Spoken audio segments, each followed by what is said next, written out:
No matter where you are in the world, the chances are you've heard of the BBC, the British Broadcasting Corporation, a once great institution funded entirely by the British taxpayer, which is rapidly destroying itself. I consider myself very fortunate because I know people of different nationalities, sexualities, abilities and disabilities, races, colours and creeds. In fact, Mrs. Disgruntled is an Irishist. But as much as things like diversity and inclusivity are wonderful, they can quickly be derailed when they're used as either a blatant box-ticking exercise or forced down people's throats.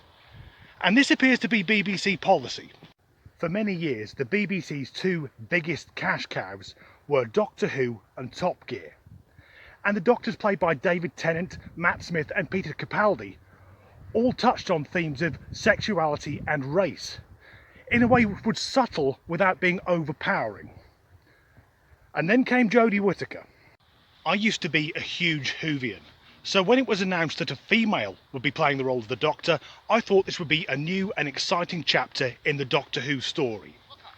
But sadly, it transpired that social justice warriors were writing every episode.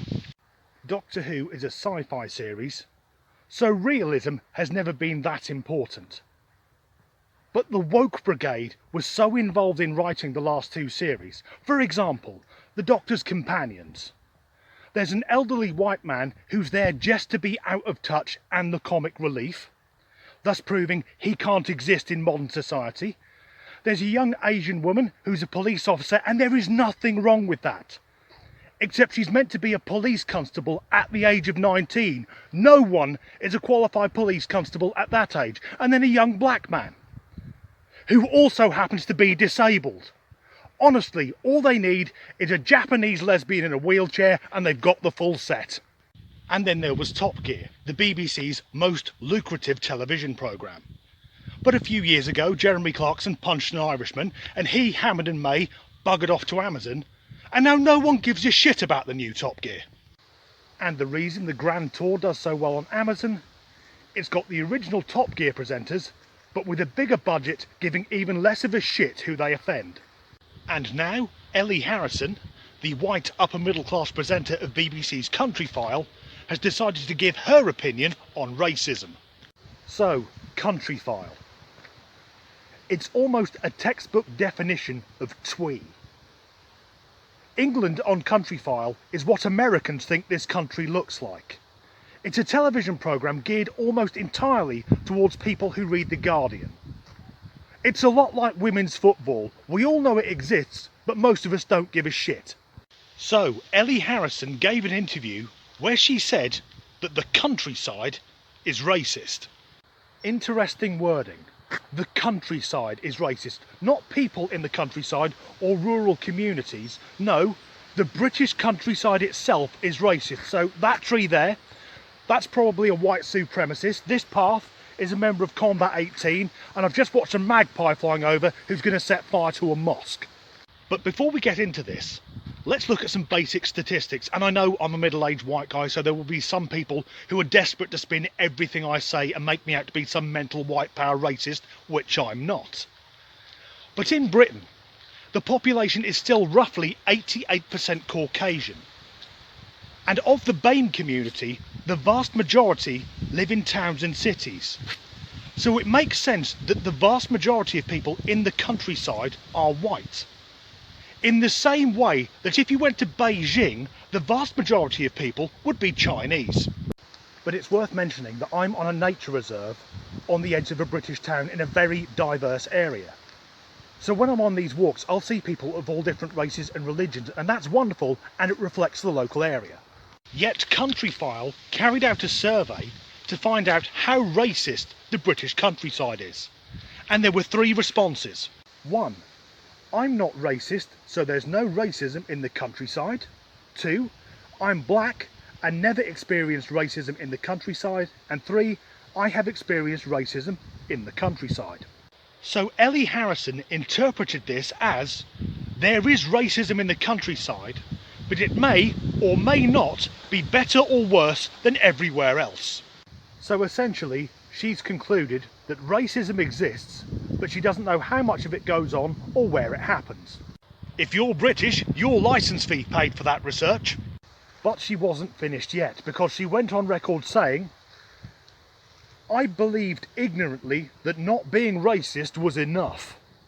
She then added, I watched Oprah as a youngster, so it wasn't my problem. Watching Oprah, what an activist. But does anyone remember how simple the world was when not being a racist was enough to not be a racist?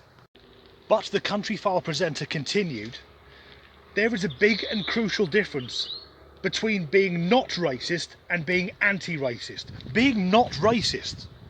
What great grammar.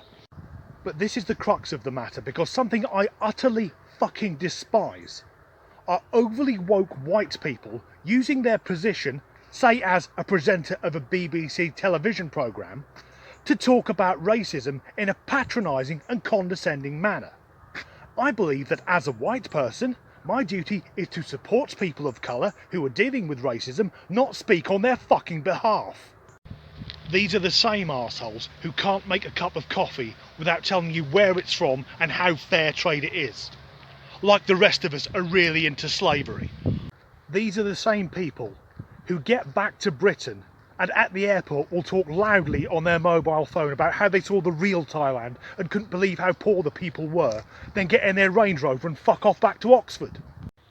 And looking back at the responses to the BBC survey, the second one was, I'm black and I've never experienced racism in the countryside.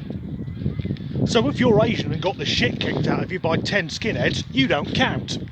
And would it surprise you to learn that Ellie gave this interview after saying she had been affected by the power of the Black Lives Matter movement? What an attention-grabbing media whore. I used to watch Oprah, and I'm wearing green wellies. But there's no fucking journalists coming to interview me. But I'm white and I didn't go to university. So in the eyes of the BBC, I don't exist.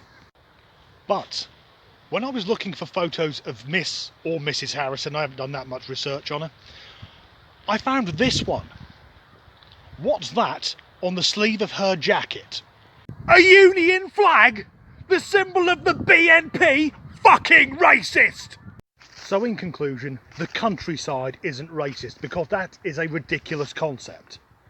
Areas of any nation cannot be classified as being far right based on the amount of flora and fauna in the area. And alleging that people must be racist just because they live in the countryside, that in itself is a form of prejudice and bigotry. Countries aren't racist, geographical locations aren't racist, arseholes are racist. And of course, people of all races are capable of racism. It doesn't matter if they're black, brown, yellow, pink or purple, they could be every much as bit of a twat as a white guy with a swastika tattoo. But you won't hear opinions like that on the BBC because they'll be too busy making a drama about the emotional journey of a Sudanese hermaphrodite.